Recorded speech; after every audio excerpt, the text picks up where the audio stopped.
All right. Good evening, Tim, Matt. I think you're the only ones on the call right now other than me.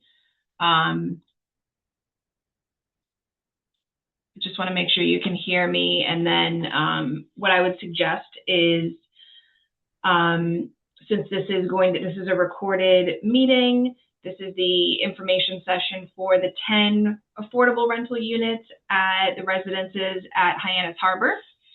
And this is going to be posted to SCB Housing's YouTube channel. Anyone who's viewing it after the fact, which there will be, interested applicants who are viewing this. If you want to start us off, just to, getting any information out there that you want anyone who is viewing this to know about the property. Usually, you'll have a better sense of any amenities or things that you might want to make sure everyone knows. And then I'll go on to the more logistical stuff of how to apply, who's eligible for the affordable housing program, and all that. Okay, great. Yeah, thank you very much for the introduction. So I guess I'll start off just giving a little bit of information, regarding the property and its amenities and kind of the community we're building. So some of the amenities included here at the residences at Hyannis Harbor will include a community room as well as a roof terrace. There will be a dog park, outdoor grills, as well as some seating area around the grills. We will have a fitness center as well, a pet wash, a package room, and then lastly, on-site maintenance with 24-hour response for any emergencies, as well as on-site property management. So that's a little bit kind of about the community. Obviously, like we say here, a mix of one, two, and three bedrooms. Not sure, Catherine, if there's anything else specific that is typically touched upon that you want to make sure that we touch upon. Not really. It's just more, meant to be kind of an open session other than all the bullet points that I'll be hitting on, for people that are applying and what the eligibility and lottery process is for affordable applicants. But, Mhm. when there's no one on the call, it's kind of like just kind of going through everything. And then, anything if you get questions from applicants that, that seem to come up a lot, anything like that. But yeah, there's not much more. We'll make sure that everyone's aware of how to apply and deadlines and all that sort of good stuff. And yeah, that's it. Okay, awesome. Yeah, I don't have too much in addition to add. I mentioned the amenities there, utilities. Sounds like you're going to go over all of that. We are fully electric, so no gas at this property here. So it'll just be electric as well as the water sewer for the residents, and then any cable internet they would like to set up through Comcast is the option down there. Yeah. Great. All right, sounds good.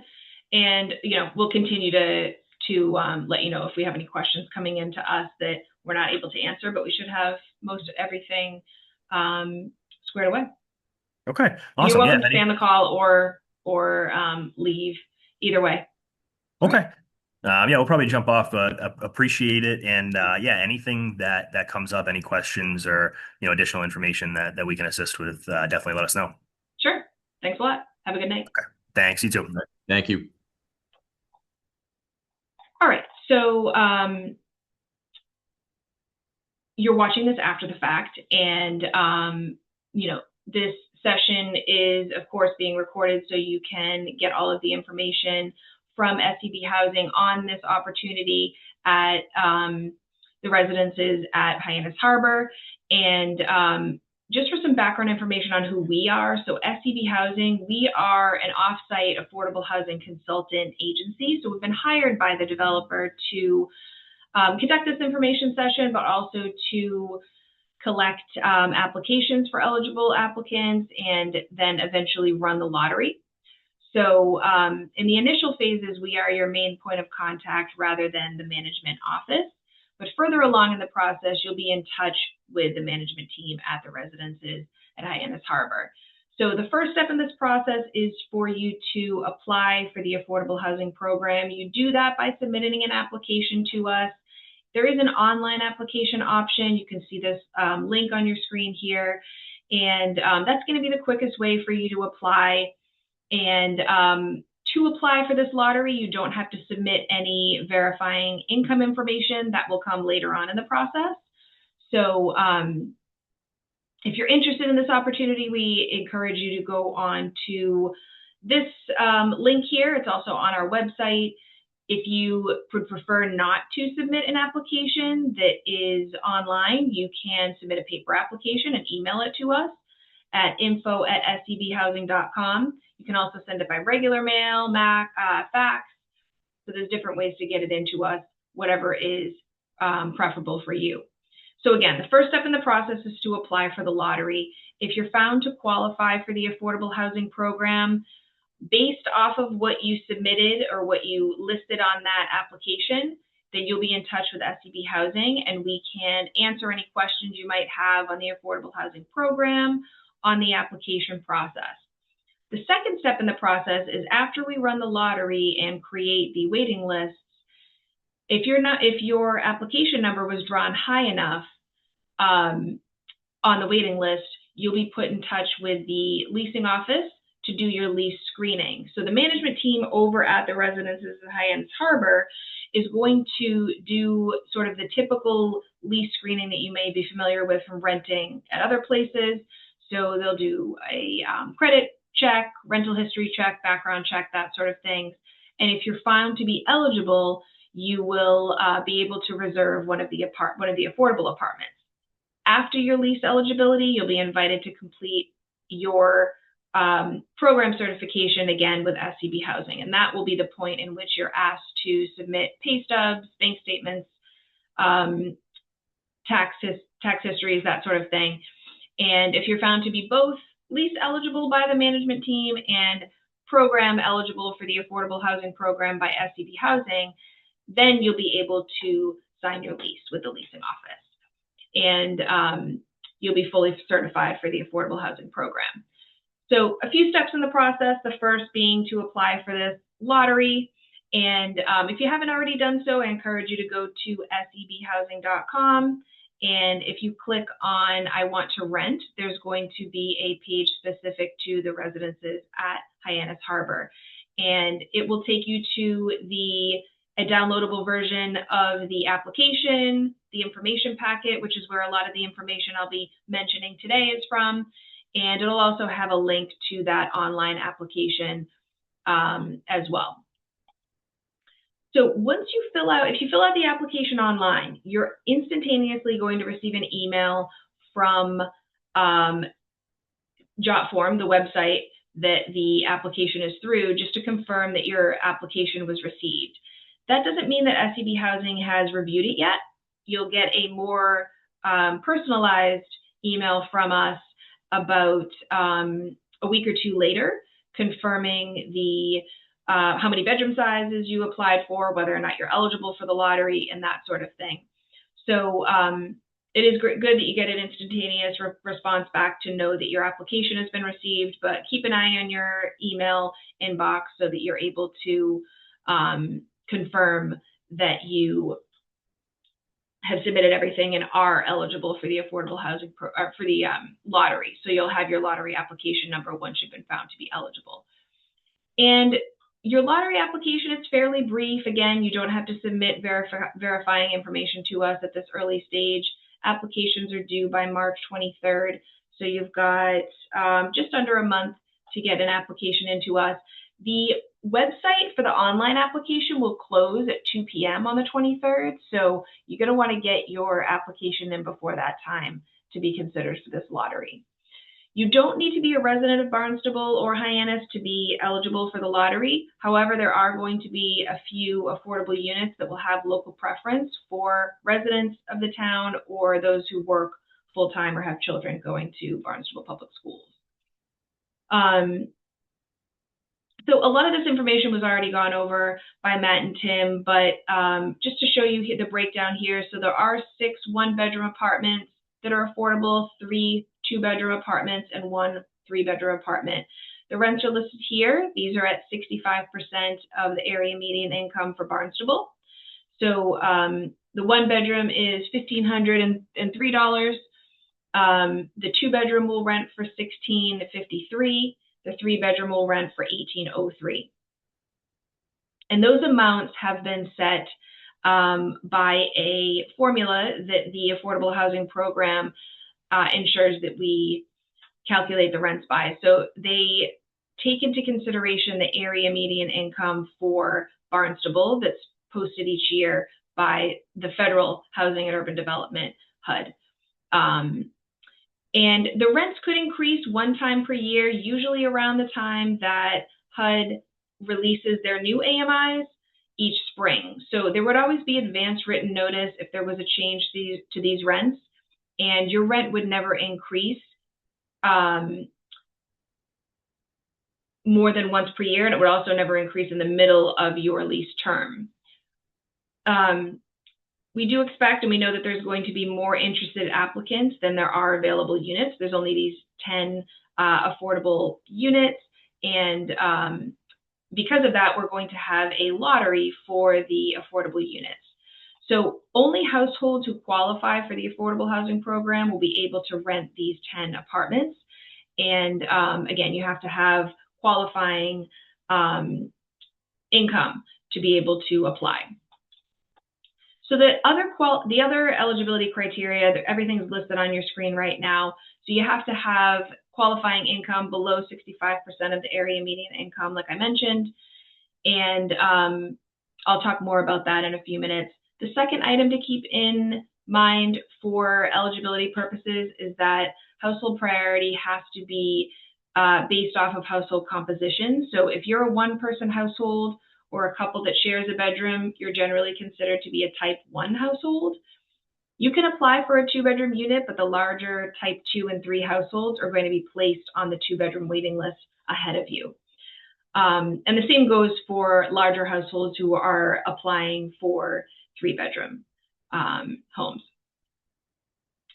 You can't own a home upon move-in. So if you, or program certification, I should say. So if you own a home now, you would need to sell that home and your name would need to be off the deed in order for you to be eligible to rent at this property. And this doesn't come up very often, but you can't have financial interest in the development or be a related party. So what that means is if you work for the management company, if you work for the builder, you wouldn't be eligible for this opportunity. And the maximum income limits are listed on your screen right now. So just to give you a sense of that, it's also in the information packet. One second here. It's in the information packet as well. It's kind of, and most of the, even the application is going to have that. So these parameters are what you've seen probably on the application and any other documentation that you've seen for this property.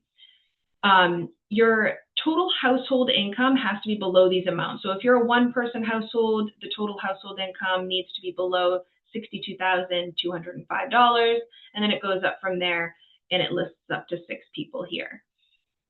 There's also an approximate minimum household income, but this is an approximate amount because the management team or the leasing office over at Hyannis is going to potentially take into consideration assets that you have that you might be able to draw down from to pay the rent. So if you have a little bit under $48,000 that you make per year as a household, it's possible that you'll still be eligible for their lease criteria. Your household income cannot be above these maximum income limits though, because these are set by the Affordable Housing Program and there's no wiggle room there. The only exception to this is households who, or the only exception to the minimum income is if households have a Section 8 voucher or another mobile voucher like MRBP that you're going to be using at the property. If your total household income is less than these minimum income amounts, that's okay because you have a voucher and the voucher administering agency is going to be picking up a portion of your rent. So you can disregard the minimum incomes that you see on your screen here. But for everyone else, if you don't have a voucher, your total household income is going to be about between this minimum income and no more than the maximum income for the household size that is applicable to your household. So when we count income, even though we won't be verifying your income based off of your what you read on your lottery application, because you won't need to verify any of this until after the lottery, but just to give you a sense of how SEB Housing is going to calculate your income. So we need to calculate your income based off of the gross income. So the amount that you make before taxes, even though most of us are not taking home the amount that's listed on our pay stubs. So even if you make, overtime or your per diem, we are going to need to take those gross amounts. How we calculate income is not one size fits all because everyone's income circumstances are unique. So sometimes applicants have a weekly salary that's consistent throughout the year, but then there's other people who are self-employed or they work seasonally. So in those cases, we may need to ask for more pay stubs, for example, to be able to anticipate what your income will be going forward.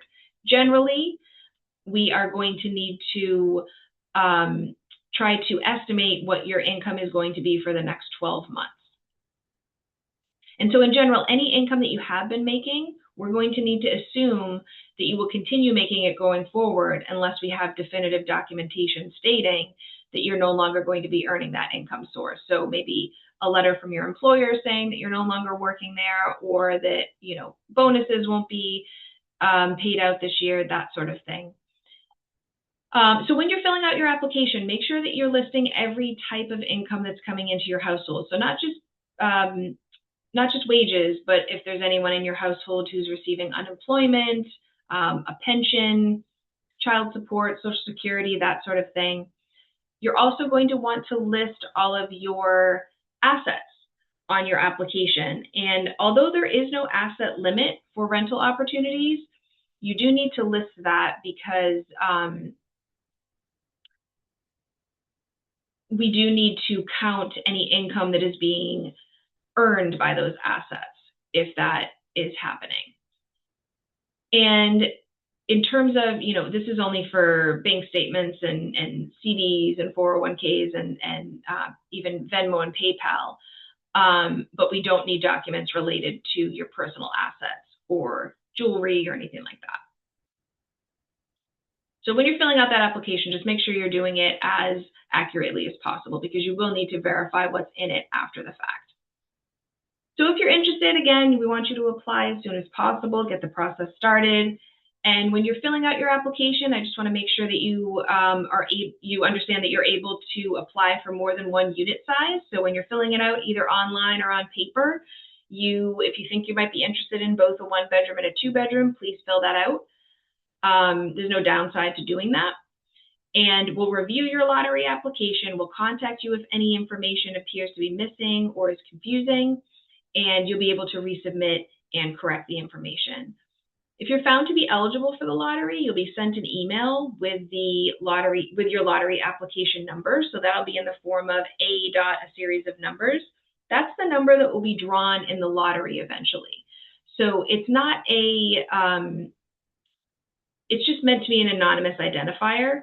It's not a ranking of any sort. It just corresponds with the order in which we received your application. So if you were the very first person to complete and be approved for this affordable housing lottery, your number would be A.001. That email is also going to confirm your whether or not you indicated that you were a resident of Barnstable and you might be eligible for the local preference for this lottery. So some of the units at Hyannis Harbor are going to have local preference, which means that households will have priority for those units if they have local preference over households who don't have that preference. That email is also going to confirm whether or not your household needed a disabled accessible apartment. So just make sure that when you're reviewing that email, you are confirming that all the information in there appears to be accurate. And if anything doesn't, make sure that you let us know because you want to make sure that you're listed or you're included on the correct waiting lists after the lottery takes place. If you're found to be ineligible for the lottery at any point, please contact us if you have any questions about why that is. You might be found to be over income, for example. If you don't think that's the case, please, you're encouraged to contact us with any questions. And info at sebhousing.com is the easiest way to get in touch with us by email. So the lottery itself is going to take place on April 7th at 6 p.m. So it's going to be a similar to this, where it's a Zoom call and the screen will be shared with you so you can see the drawing take place electronically in real time. So sometimes you think, it's a lottery, there's 10 units, they're going to call 10 numbers, but that's not the case in affordable housing lotteries. So the purpose of this lottery is to establish an order of priority for the waiting list. So in general, it is more beneficial if you're called early in the lottery, if your number is towards the top of that drawing, but it is not the deciding factor as to whether or not you'll be moving forward in the process to rent one of these apartments. And that's because during the lottery, we call everybody's number. So if there's 100 applicants in the lottery, everyone is going to have a position on these waiting lists. The top households on each waiting list will have a higher priority to be able to, or they'll have the first chance, I should say, to confirm their eligibility and reserve one of the apartments. So to give you kind of a better clarity on that, if a type 1 household is drawn first in the lottery, but they've applied for only a 2-bedroom unit, they're still going to be behind all type 2 households on that 2-bedroom waiting list, because remember, type 2 households have higher priority. So after the lottery, SEB Housing is sorting the results of the of the drawing and sorting everyone's placement onto each waiting list. So if you are viewing the lottery and you've attended the lottery, you are still not going to know, unfortunately, that evening or during the drawing, whether or not you're the first person on a waiting list or the last person on a waiting list, because we still need to sort those results. The good news is, shortly after the lottery, usually either that evening or first thing the next morning, that's when we send over the results to everybody, and you'll be able to see whether or not you are or where you fall on the waiting list. And when you're reviewing that, you're going to be able to find your lottery application or your lottery application number on the waiting list there. And then you'll have a better sense of what the next steps will be for you, which hopefully will be to apply for a lease with the leasing office. So if you are one of the top households on one of the waiting lists, you'll be put in touch with the leasing office to start that process of applying for a lease.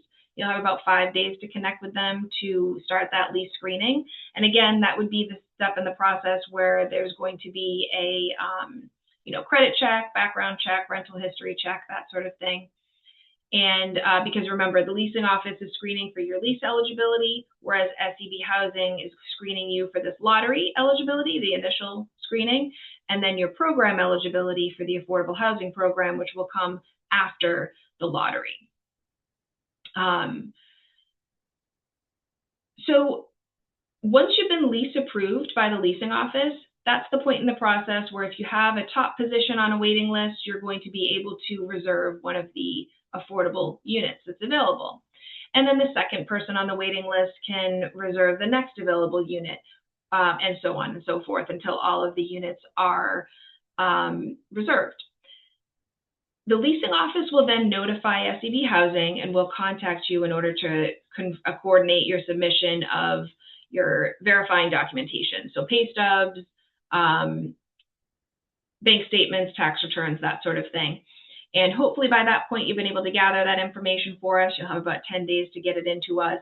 And it's a lot of information to get into us. So if you don't send everything in on the first attempt, that's totally fine. We'll work with you to make sure you get that completed application in. And if we've approved your application, then you can go ahead and circle back with the leasing office to sign your lease and establish that move-in date. Once you're leased, you are done with your screenings for about a year.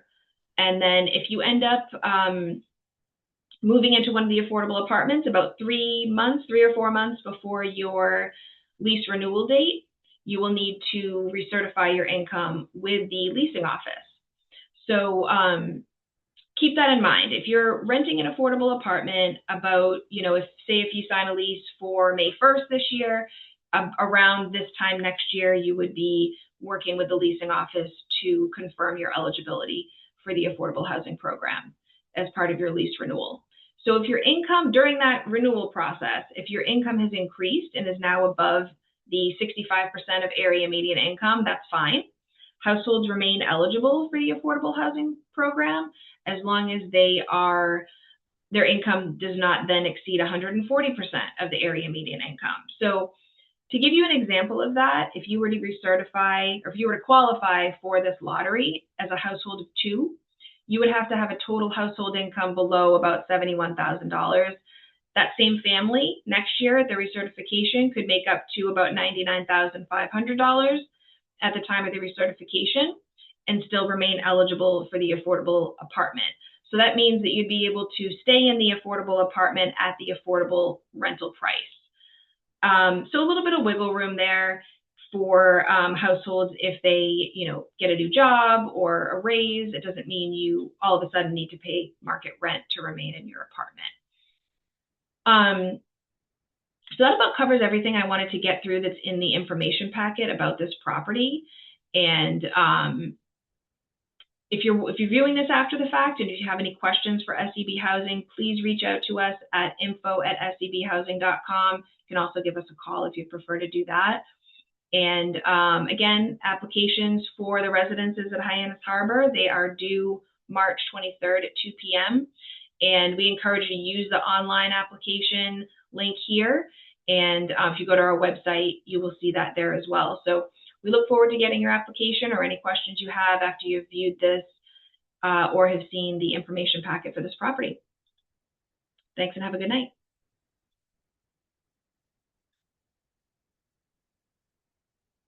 Good night, everyone.